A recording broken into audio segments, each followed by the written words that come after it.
Tapi Brody, sisa hero dari What ya, Super Award. Tapi untuk Super Award sendiri kita tahu full hero dia banyak banget. Banyak ya Bahkan Iritel kan? kita nggak ada yang tahu entah itu Melissa ntar keluar, entah itu Clean yang keluar, entah itu Iritel, Nathan yang keluar. Nathan masih banyak banget sih. Dan Bahkan ternyata- last pick loh.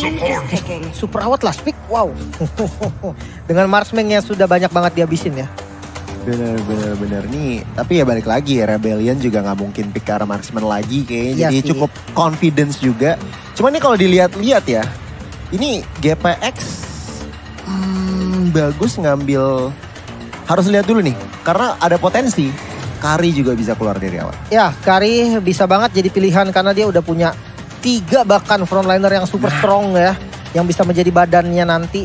Dan dia membutuhkan damage yang stabil tapi besar. Kari adalah salah satu jawaban yang cukup tepat sebetulnya. Kita lihat bagaimana kiprah dari Kari, apakah nanti akan benar-benar dipick oleh kedua tim ini. Sementara itu GPX memiliki kesempatan pertama untuk melakukan Benepick. Oh, Lunox. Langsung ayak. Oke, Lunox dan Mathilda. Satu kekurangannya mungkin ada dari sisi crowd controlnya ya, yang coba ditutup sama Julian sendiri. Tapi menurut aku dengan adanya Lunox dan Cloud, 3 frontliner ini harus hati-hati loh. Nggak boleh maju terlalu depan sampai off position bisa banget untuk dipanis. Nah benar banget, cuman elemen burstnya dapat banget dari Rebellion. Ini menang banget, ada Cloud. Oke, Julian juga semi burst bisa dibilang, tapi Kari. Wah, Kari tadi yang kita bilang ya. Awat Kari sudah keluar. Speedy like Will ya, menjadi armor breaker. Siapapun yang di depannya pasti akan Ya untuk early gamenya nih, Lim. Kalau menurut prediksi aku sebenarnya dari hero power agak imbang. Cuman sebenarnya kalau dilihat-lihat, kiri mestinya masih bisa sedikit memenangkan area turtle. Ya dari Rebellion dia sedikit lebih unggul ya. Walaupun kalau dari kontes retributionnya lebih unggul karena GPX. Kita tahu lah Balmon, lethal counter ditambah dengan adanya retribution. Itu benar-benar mengerikan. Tapi kalau kita lihat pressure dari masing-masing roamer, Mathilda akan lebih diunggulkan di awal. Karena ya Mathilda sendiri range gitu kan. Dia punya damage dan punya escape di awal. Nih belum lagi kan untuk pergerakan dari beberapa player ini agak-agak sedikit sulit di awal-awal seperti ini ya, harus mengumpulkan. Contoh kayak Kari. Nah Kari di awal-awal juga damage kagak ada, ngandelin phantom step doang gitu. Cloudnya juga Rotiferia benar-benar emang harus ditahan untuk bisa menambahkan lagi movement speednya, menambahkan attack speednya, menambahkan damage-nya juga. Tapi Riezo mulai bergerak pula ke bagian atas di mana Fredo Kitty ada di dalam rumputan. Akankah dia berhasil untuk langsung memberikan damage yang begitu banyak? Dan bener aja ada power meter udah muter tadi, batunya kena kerahang dari Riezo. Seperempat darah di early game berasa juga ya. Cuman ya pasti kedua tim akan bermain ke arah gold lane-nya sambil menunggu turtle akan up di bagian bawah. Ini kalau kita ngomongin Masha dan juga Tamus, ini udahlah clear-clearan aja lah ya kita lihat. Oke, ada sedikit engage, belum ada komitmen di sini. Ray Fredo Kitty hanya membayang-bayangi saja, sekalian clear di bagian tengah. Oke, ini Ray-nya memang sangat-sangat memancing sekali ya Pak ya. Pancing dulu lah. Mancing dia. Numpang lewat dulu guys. Sekalinya ada yang maju langsung Cyclone Z. Sementara untuk dari Fredo Kitty mulai masuk ke dalam area pertempuran ataupun area pertahanan yang dimiliki oleh Rebellion Sinai. Tapi dari minimap, Masyanya udah mulai bergerak pula ke area dari Turtle. Ada dari Nasmi, ada Ray yang masih bersembunyi. Ya untuk saat ini GPX mereka cukup percaya diri, cukup pede memulai. Saib sudah memberikan informasi tentang informasi keadaan GPX. Di sini masih tukar-tukaran skill dan damage. Oh, Walrus pintar sekali memberikan cicilan. Real World Revelation sudah dibuka Walrus. Mampukah dia kabur dengan guiding wind-nya? Mampu kabur dari tekanan yang cukup berasa. Oh, Fredo, Flicker, Power of Nature, dan bahkan Riezo langsung menjadi korban pertama di pertandingan kali ini. Untuk saat ini Lunox terpaksa kabur, Dit masih bisa kabur bahkan tidak menggunakan Flicker. Ini mereka benar-benar kompak banget ya. Ini 4 nggak gerak sama sekali loh. Tempel terus. Ya. Tempel terus Pak rotasi ya Pak. Padahal sebenarnya source skillnya udah kebuang duluan tadi dari GPX. Ya. Karena Ando sudah terlalu cepat tadi menggunakan real world manipulation. Tapi ternyata dengan tidak adanya real world manipulation, Fredo Kitty melihat sebuah momen. Langsung masuk flicker white charge dan tidak bisa ngapa-ngapain lagi dari Rizzo-nya. Sehingga kali ini Turtle bakal free ke arah GPX. Oke, GPX mendapatkan keuntungan lagi. Tapi ada Fredo Kitty di bagian tengah dengan groknya menghalangi Mathilda untuk bisa masuk. Ada Dit dari kejauhan melihat groknya. Grok sangat kuat di bidang armor tapi agak sedikit lembek di area magical defense. Dan juga untuk kali ini Riezo-nya mencoba untuk bisa menabrakkan dirinya juga ke arah Fredo Kitty. Fredo Kitty masih bisa bertahan, malah dikejar. Dikeprek kembali ada satu flicker. Wah, timing balik lagi ya. Tadi sedikit sedikit hampir saja terpick off begitu saja untuk Riyad. So harus lebih berhati-hati lagi tadi, agak sedikit overcommit menggunakan yang namanya Circling Eagle ke arah Grok. Dan kita lihat ada sedikit informasi di sini Pak Pulung. Ya, ini ada Hyperblend, sebuah mode arcade baru akan hadir untuk waktu terbatas mulai tanggal 9 Agustus. Di mode ini Anda dapat memilih skill hero lain dari kumpulan skill, acak dan mencocokkannya dengan hero yang Anda miliki sendiri. Dan sekarang ada lagi satu orang berhasil langsung diamankan, di mana teriakan udah mulai terdengar dan aku sudah mulai menyukai ini ya. Bukan overcommit sih. Tadi di mid lane memang dia tahu tugasnya. Dari Rizzo juga sedikit out position dan langsung dipanis. Bukan hal yang wajar sebetulnya karena 2 kill terhadap Romer di awal. Ini bukan sesuatu yang baik gitu kan. Dan bahkan Fredo sangat agresif untuk melakukan zoning terhadap gold lane-nya. Wow, tadi satu buah wild chart digunakan hanya untuk zoning. Kali ini gold shield turret di bagian atas sudah habis bebas. Dan bahkan rotasi dari GPX ini sangat apa ya, pressure banget gitu. Ini dominasi banget loh. Bagaimana apa yang dilakukan oleh Ray dan juga kawan-kawannya, rotasinya mulus pisan. Wah, bener-bener purple buff nggak dikasih ke arah Julian. Kita lihat aja gini, 10 detik ke depan Turtle akan muncul. Ini bagusnya Lim, bagusnya Rebellion kontes atau enggak sih? Kalau memang mau kontes dengan waktu yang pas bisa-bisa aja sebenarnya. Karena posisi Tamus darahnya juga lagi nggak full gitu kan. Dan kalau untuk Retribution sebenarnya memang GPX akan lebih unggul tetap. Tapi kalau Balmond kena stun itu beda cerita lagi. Ini dia pertempurannya udah kembali pecah lagi. Ada Turtle, Real World Manipulation dari bagian belakang. Tapi malah langsung dilompati. Tapi untungnya ada Chen yang udah di-enhance. Malah Julian kali dia juga ada satu orang lagi yang berhasil langsung diamankan. Di mana Marsianya nggak kuat lagi. Dan bahkan untuk kali ini ada Tamus yang menjadi satu balasan pula yang berhasil langsung dilakukan oleh Rebellion. Dan juga ada Turtle yang mereka ambil. Wow, Rus sayang sekali harus menjadi korban di pertikaian tadi. Dan kita lihat momentumnya adalah sekarang GPX mendapatkan Turtle yang keduanya dengan cukup mudah. Ini benar-benar ngebangun momentum pelan-pelan, tetapi ingat mereka nggak lupa yang namanya objektif. Iya dan ini sebenarnya ya kalau dari RBL juga memang dia tipe kali yang lebih membutuhkan item. Kalau kita lihat dari segi midnya, Lunok sendiri memang dia punya Darkening di awal gitu kan. Tapi untuk damage yang sakit, paling nggak dia butuh 2 item. Cloak of Destiny, Lightning Truncheon baru bisa memberikan damage yang memang benar-benar optimal. Berbeda dengan Yves. Ketika Yves sudah mempunyai Ice Queen One atau tanpa Ice Queen One sekalipun, efek dari Void Crystal, Void Blast, dan Real World Manipulation itu sangat terasa. Bahkan sudah jadi dari Ice Queen One-nya nih. Waduh, ini coba lihat wattnya. Karija siap betul langsung masuk ke bagian dalam. Tapi untuknya Soi Moriarty, coba lihat darahnya. Ya ampun, dikit banget itu. Dikit banget dan masih bisa pergi. Gila, guiding win yang sangat on point. Tapi kita lihat GPX, mereka nggak yang namanya lepas gas. Mereka tetap mencari objektif. Kali ini tampaknya mid menjadi targetnya. Tim teman-teman dari Rebellion, mereka berusaha cepat clear daerah midnya. Untuk tadi ngeliat dari item ya Lim. Ya, tadi Golden Staff dan bahkan Windtalker sudah diamankan oleh Watt. Ya ini dari yang bikin sudah ada. Bikin attack speednya gila banget gitu kan. Dan next item mungkin ke arah Demon Hunter Sword. Sedangkan kalau kita lihat dari Cloud-nya, hanya baru memiliki 1 item, Demon Hunter Sword. Mungkin nantinya ketika sudah jadi Golden Staff juga, frontliner dari GPX bisa dibocorin. Tapi untuk sekarang, utamanya harus farming dulu sih dari RBL. Waduh, Nalo digaruk dan sesaat lagi bisa aja dia nggak bakal bertahan. Tapi Masya untungnya masih punya mobilitas yang tinggi, masih memiliki durability yang cukup banyak. Masih berhasil masuk ke dalam satu auto tarik yang ada dari bottom lane. Tapi kalau dari minimap kita lihat ada pergerakan yang dilakukan oleh beberapa player. Ya, ini Rebellion harus berhati-hati. Ingat, tadi Lim Kocul bilang harus fokus farming dulu. Mereka jangan mau kemakan tempo dari teman-teman GPX yang dalam notabene mereka unggul ekonomi. Mereka pasti akan mencari fight. Oke, Turtle terakhir akan diamankan dengan cukup nyaman lagi dan lagi ke arah GPX. Itu speedy like kill tadi udah gak beraturan lagi tuh Pak. Semua dilempar tuh. Lempar gear, lempar AP, batu, pantun, fitnah, apa semua dilempar tadi sama dia tuh. Dan sekarang apakah mereka akan langsung maju ke depan? Tidak. Ada barrier dulu dilemparin. Ada Cyclone Swift tapi dari kejauhan. Reload Manipulation. Fredo Kitty akankah mulai masuk ke bagian dalam? Tapi tidak ditahan terlebih dahulu. Ando nahan, sabar karena ada backupan yang udah dia lakukan. Sepertinya Real World Manipulation-nya dipakai cuma buat zoning mungkin ya. Untuk zoning out aja. Dan kalau kita lihat mirroring yang coba dilakukan dari RBL. Cukup berhasil. Sayang ya.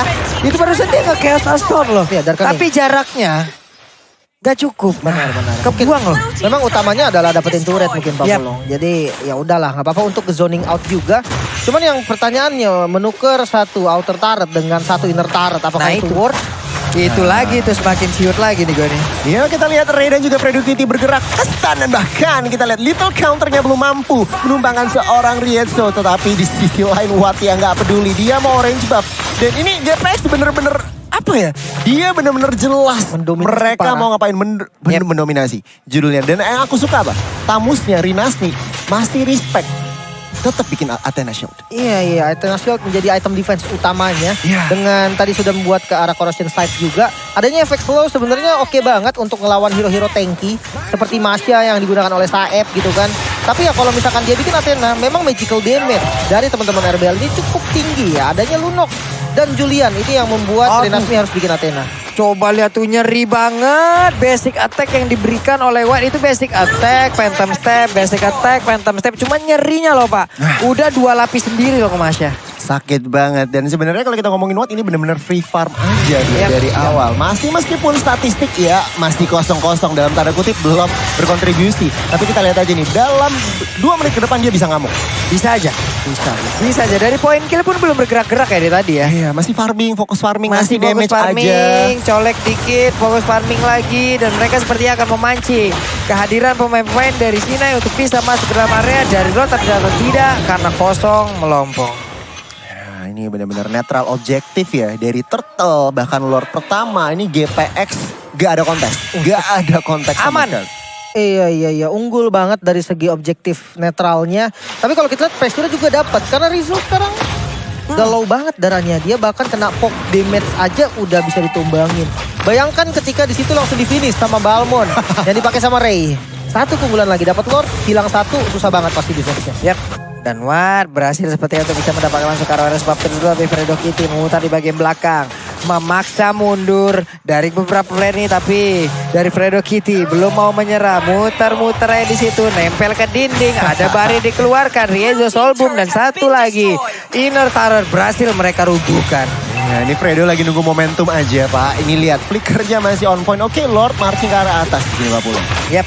Nih Lordnya udah siap untuk langsung masuk. Mau menumbangkan dulu ke arah base turretnya. Dan Lordnya masih bisa selamat. Di bagian belakang ada lagi real man berhasil. Namun dengan ada lethal counter berhasil langsung mendapatkan juga ke arah Julia. Dimana pertempuran terus terjadi. Sedikit lagi habis terisa di dalam tubuh dari Kari dan juga Grok. Mereka berdua mundur. Mereka sabar tarik ulang lagi. Bangun setup lagi. Gila nih GPX bener-bener gak mau lepas gas di Yap. sini Pak Polong.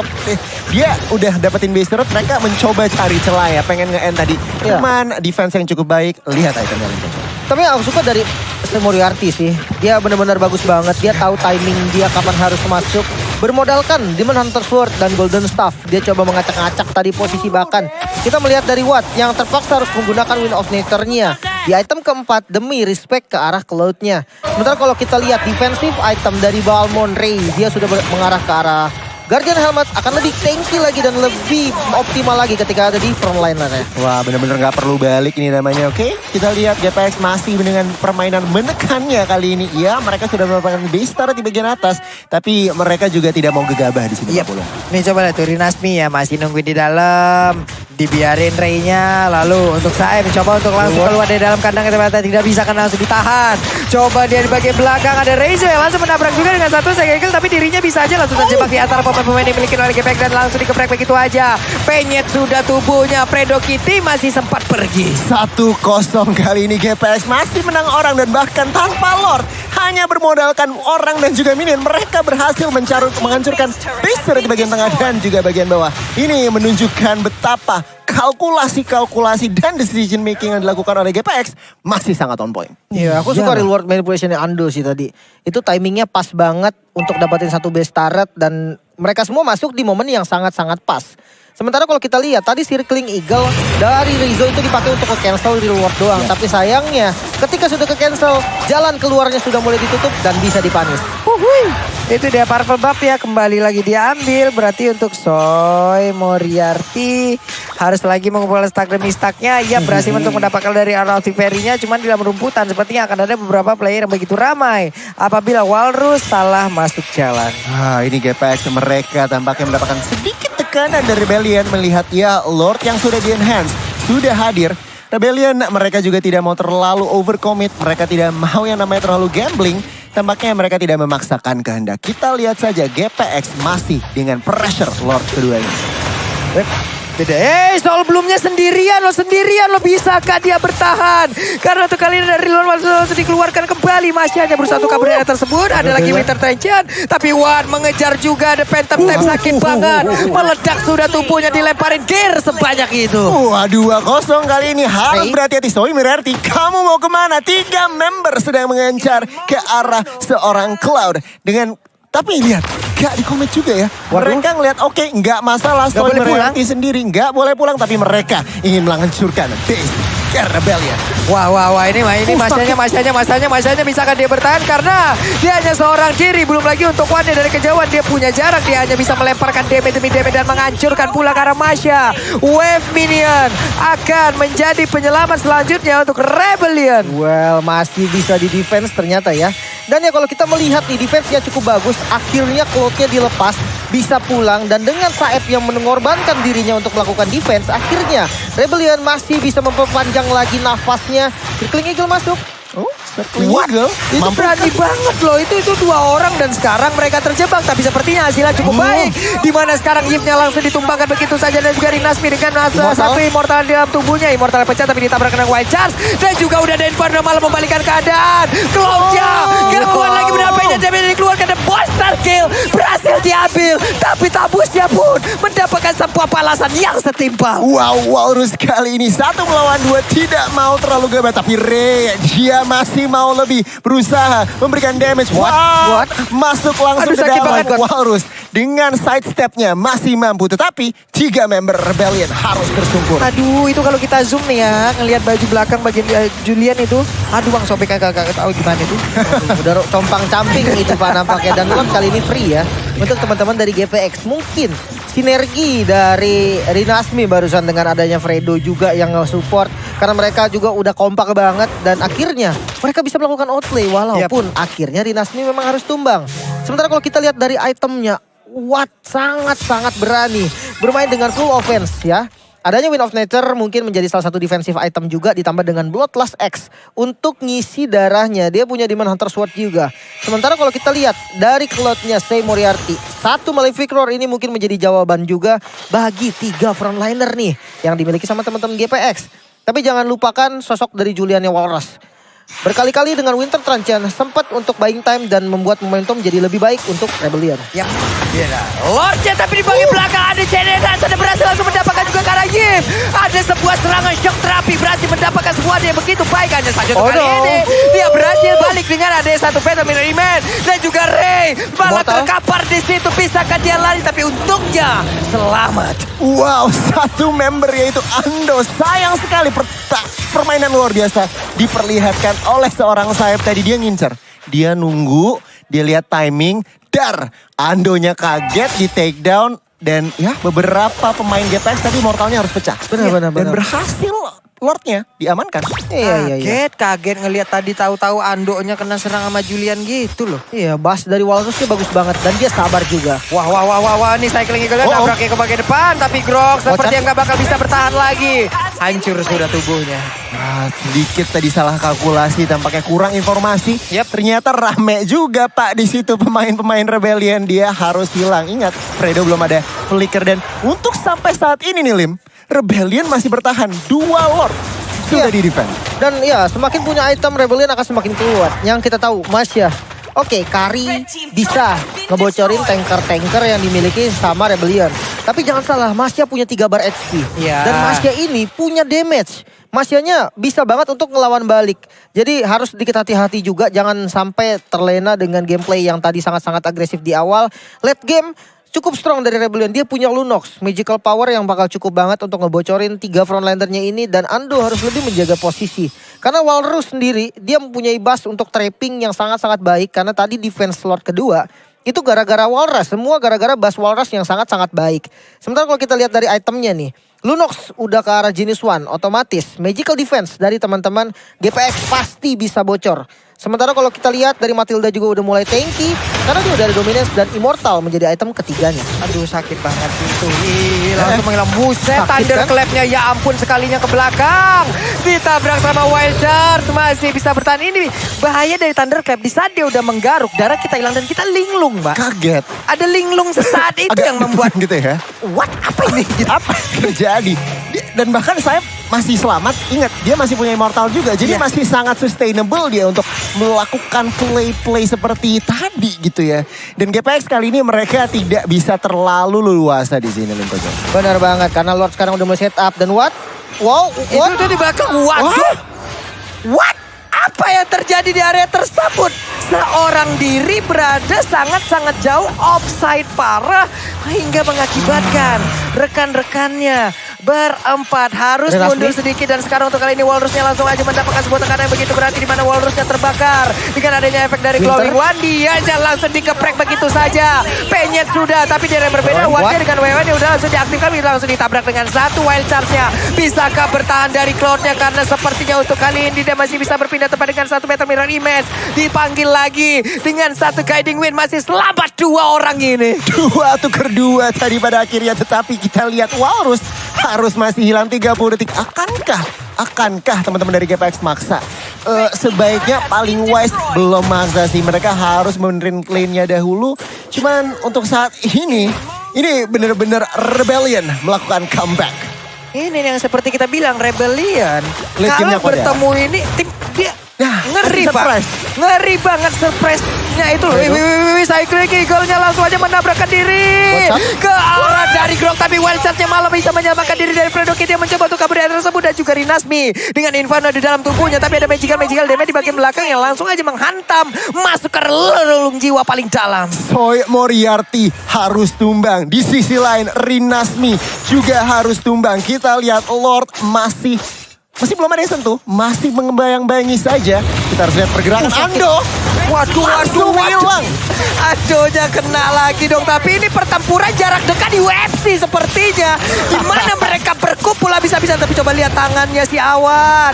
Langsung aja Oh, no. secepat mungkin bisa mendapatkan langsung arrow. Tapi Wild Charge malah menyelamatkan diri dari Fredo Kitty. Dan mereka hanya saling bertatap-tatapan dari kejauhan. Oke, belum berakhir sepertinya. Rebellion bener-bener gak mau menyerah di sini, Lim Koco. Apa yang situasi terkini gitu? Update-nya dong please, Pak Lim Koco. Waduh, ini Cloud dari Moriarty menjadi target bangsa pastinya ya. Dia pasti langsung diincar. Sebagai damage dealer utama nih dari physical damage-nya. Dia harus berhati-hati untuk join ke dalam fight atau mencari bus yang sangat-sangat baik untuk dia sendiri. Karena prioritas dari GPX adalah ke arah Soy Moriarty. Namun jangan lupakan sosok dari Dit. Ini berbeda dari player lainnya. Dit bermain sangat-sangat agresif dan bahkan dia tadi berani untuk trapping, untuk melakukan trade 1-1 tadi ke arah Awad walaupun memang sempat gagal. Namun kali ini damage dari Dit pastinya sudah cukup untuk ngebocorin bahkan tiga-tiganya frontliner dari teman-teman GPX. Jadi Immortal dan item-item defensive lainnya harus segera dibuild sama anak-anak dari GPX. Ini udah nggak boleh terlalu offside juga ya untuk beberapa pemain yang dimiliki oleh Rebellion Sinai, di mana Ditnya tadi nggak boleh mengulangi kesalahan yang sama. Entah bagaimana caranya dia ada di area tersebut di bagian atas dan menjadi bahan untuk langsung dikeroyok habis-habisan. Tapi coba lihat Lord masih menyisakan sekitar 47.253 poin HP lagi. Ya benar banget, tadi kalau lihat sedikit item ya, Soy Moriarty sudah mendapatkan Immortal, jadi ada extra life mungkin potensinya. Tapi ingat posisinya juga harus tetap diwaspadai. Kita lihat ini masih main macro play aja, clearing lane saja. Tapi GPX pelan-pelan tapi pasti menyicil darah Lordnya. Iya, karena untuk Balmonnya sendiri dia punya retribution, dia punya lethal counter gitu loh. Kayak ibaratnya ada 2 retribution di dalam tubuh dari Balmon itu sendiri. Tapi sekalinya ditabrak sama Thunderclap yang dimiliki oleh Masya, ditabrak sama satu lagi Blazing Duet, itu akan ada kejadian yang berbeda. Dan juga di bagian bawah Walrusnya langsung dibabat habis-habisan. Untuk Awadnya dengan ada satu lagi wewe di dalam tubuhnya, namun langsung ditabrak dengan 2 magical damage. Belum lagi untuk Masyanya langsung menggaru-garu ke dalam tubuhnya. Karinya pun kali ini nggak bisa lagi bertanda. Pertempuran terjadi lagi di area berbeda di mana Lordnya kali ini mendapatkan juga. Ini adalah kesempatan untuk GPX bisa langsung membawa habis karena dari Rebellion ini karena mereka memiliki dari lu, tapi Fredo Kitty melindungi rekan-rekannya yang mencoba untuk langsung balik. Di belakangnya ada 4 orang yang siap untuk langsung menerkam sisa pemain dari GPX. 1-3. Ya, GPX mendapatkan Lordnya Pak Pulung. Tetapi kita lihat Rebellion mereka masih bisa push ini. Leaf-nya harus pulang. Mereka bisa mendapatkan turret di bagian tengah. Apa yang barusan terjadi, Lim? Wah ini wait ini hati-hati juga karena memang Lordnya diamankan sama GPX nih. Tapi masih ada 4 member juga yang bisa nge-push gitu kan. Yang aku suka adalah Bas dari Watt bersama dengan Fredo. Dia lama banget nungguin tadi di bus bagian bawah. Dan akhirnya mendapatkan hasil santapan yang sangat-sangat besar. Yaitu Julian. Wah nekat banget loh mereka loh langsung dibabar habis kayak begitu aja. Coba lihat itu Blazing Duet sakit banget. Dan Ando tertangkap basah. Lenyap sudah. Ditembak lagi ke satu lagi ke satu dan juga Darkening. Namun untuk kali ini ada shutdown dan Rebellion Sinai. Mereka punya kesempatan tapi awan. Ada Immortal di dalam tubuhnya. Hanya aja di depannya ada 1, 2, 3 player. Tapi dengan Fredo Kitty yang udah siap untuk memberikan sebuah backupan dan juga Rinasmi selamat lagi semuanya. Rebellion mereka tidak mau mengambil riskan. Mereka tidak mau melakukan risk tadi ya. Mereka lihat oke, 3 member kita disiplin aja. Kita udah untuk mendapatkan 1 base turret di bagian tengah. Oke, dan kalau kita lihat dari itemnya terlebih dahulu 4 Immortal bahkan ya untuk teman-teman dari GPX. Sementara kalau kita lihat dari Julian sepertinya bermain dengan Sky Guardian Helm. Karena untuk sustainable juga karena dia dari tadi melakukan split push, dia nggak boleh sampai kecicil sama minion-minion yang sudah besar. Dan ya kalau aku melihatnya Masya dari Saeb ini yang jadi masalah utama nih untuk teman-teman dari GPX. Mungkin Watt dengan 5 bahkan item damage itu bisa ngebocorin Saeb. Tapi jangan lupa Saeb ini bukan tank yang nggak punya damage. Dia punya damage dan bisa diserang balik. Lihat. Itu dia. War X ini adalah item kunci dari Saeb sendiri untuk ngegedor bagian belakang dari teman-teman GPX. Sakit banget itu ya. Model War X saja tetapi ya Watt dengan tanpa sepatu kita lihat 3 melawan 1 di bagian atas Prieto dari menjadi backingan di sini menggunakan guiding win-nya untuk menjemput seorang Masya. Matilda benar-benar jadi Basarnas di sini loh. Basarnas. Benar. Siapapun yang dalam keadaan yang tidak baik-baik saja jemput. Yuk. Langsung tarik. Aman. Entah itu mau nyerang, entah itu mau pulang. Wah, luar biasa Rebellion Sinai bisa memberikan tekanan baik. Tapi Saeb sih dari tadi Saeb memberikan badannya. Dia memberikan Thunderclap-nya juga. Kacau ini Kari jadi kepecah Pak fokusnya. Setuju. Kepecah banget. Wah ini bassnya bagus juga sih sebenarnya dari teman-teman Rebellion. Cuman high risk high reward ini. Kalau dia dapetin target yang oke, dia bisa megang game ini. Tapi kalau sampai salah dan dipanis, dia bisa kalah juga langsung. Iya, sebenarnya target utamanya selain Soul Moriarty emang Dit ya. Tadi sudah disebut bahasa Malin. Cuman balik lagi, Dit susah juga ditangkap. Sulit semuanya. Ini Darkening, what? Mau gambling? Oke, Walrusnya ada di bawah, menjaga jarak, Masyanya masih jauh. Rinasmi, Battle, Mirror, Image, berpindah tempat Andonya, udah langsung meloncat tapi terkena efek. Satu lagi, ada sebuah hal yang dilakukan oleh Walrus. Namun saya lihat ada Blazing Duet di bagian belakang, namun untuk kali ini Wattnya malah tertangkap basah. Dan juga Sai Moriarty, dia langsung menjaga pergerakan yang dilaksanakan. Tapi Karinya berhasil dihancurkan, Walrusnya berhasil selamat, Rinasmi seorang diri bisa kena selamat. Tapi untuk Reja mendapatkan lagi Lord dan dia berusaha untuk kabur dari tersebut. Malah untuk kali ini dia menggunakan 1 Winter Trenchant. Tapi apalah daya di saat mereka mendapatkan Lord tersebut tidak ada satupun orang dari GPX yang bertahan. Rebellion Sinai mereka tampaknya di game yang pertama yang menunjukkan taringnya lebih. Rebellion Sinai tidak peduli 5 member masih berdiri dan tampaknya game yang pertama Rebellion Sinai akan memenangkan melawan geng Kapak. Wow, epic comeback. Hal yang begitu baik dilakukan Rebellion Sinai. Begitu disiplin, begitu mengejutkan. Luar biasa.